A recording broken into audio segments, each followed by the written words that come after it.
I don't know what's going to hit New York City next, if it's going to be locusts or what it's going to be, but there's something feeling a little biblical nowadays. We have the greatest healthcare crisis in the history of this city.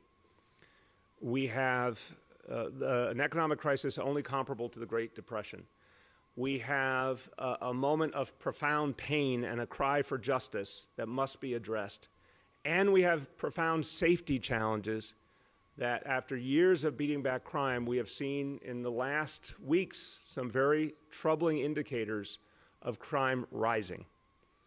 And it's rising in the same communities often that are the hardest hit by the coronavirus and the economic crisis. So we cannot allow people to, on top of everything else, not feel safe.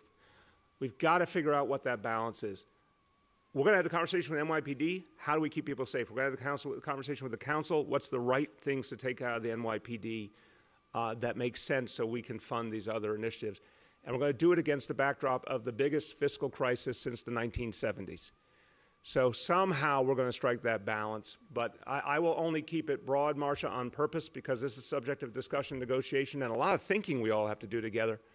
Whatever we do, we must keep the city safe. My next question is for you, Mr. Mayor. I traveled through the subways yesterday, and I made sure I passed through major stations like Times Square and Grand Central. Admittedly, there were barely any commuters. However, I didn't see the slightest bit of public awareness signage. There were social distancing markings only on a couple of station platforms and only one single platform controller, understandably so. Would I be correct in thinking that this will ramp up as we go forward in time? Yeah, look, we have continued to work productively with the MTA, but I want to push them to do more and more and more. I believe the markings are crucial. This is an area we still haven't resolved. I believe it would be really helpful to have markings on every platform. Look, folks who own grocery stores, supermarkets, they put markings outside to show people where to stand in line. It's just so helpful. People make sense of things when they see the markings. In my view, every platform, every Metro card machine, every subway car, every bus should have markings to show people, if you sit here or you stand here, then here's the next place someone should be sitting or standing.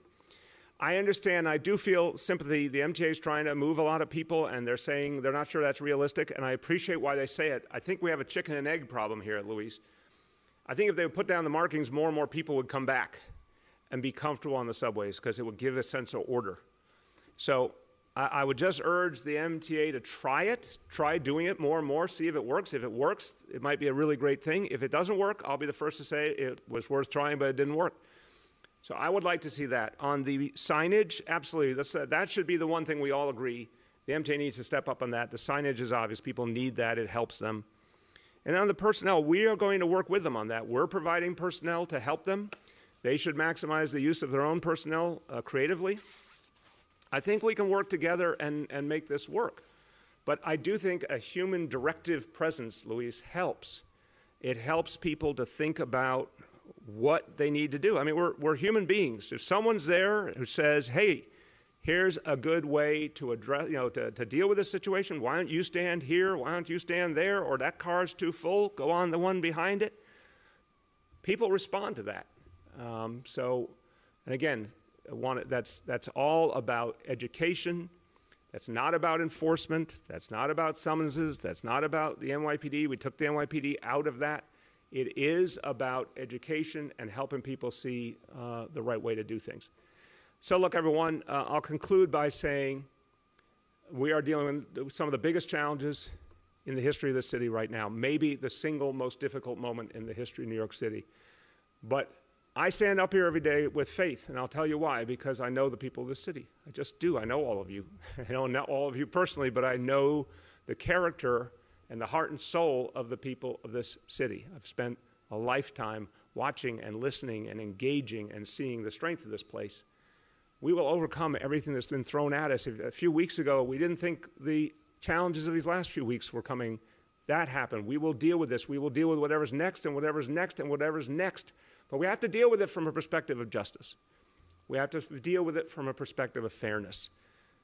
That's actually how you move forward, recognizing what was wrong and doing something about it. And I have faith we can do so much more. I really do. So for the next year and a half, you're going to see a lot of things change. You will see a recovery, and you will see fairness pervade that recovery. And then it'll be a better city to move forward into a future. And again, if you meet a person who says New York City can't come back, won't come back, can't overcome its problems, that person doesn't understand the people in New York City. Tell them they're wrong. Tell them that we're going to show them how far we can reach together. Thank you.